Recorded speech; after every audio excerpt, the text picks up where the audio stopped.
हिंगणगाव उरी कांचन. आम्हाला असं सांगितलं होतं का आपण का लोकांना इथं लाभ देणार आहे. काय लाभ मिळाला मग? काहीच मिळालं नाही. आम्ही सगळे हापीस हिंडून आलो, आम्हाला काही मिळलं नाही.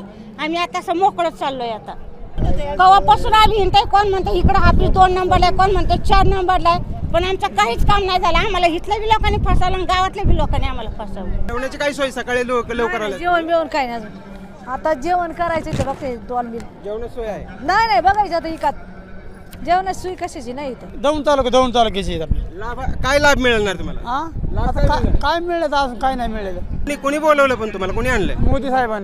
मोदी साहेबांनी लाभ तसा काहीच नाही, उलट खूप बेस्ट वेळ जात आहे.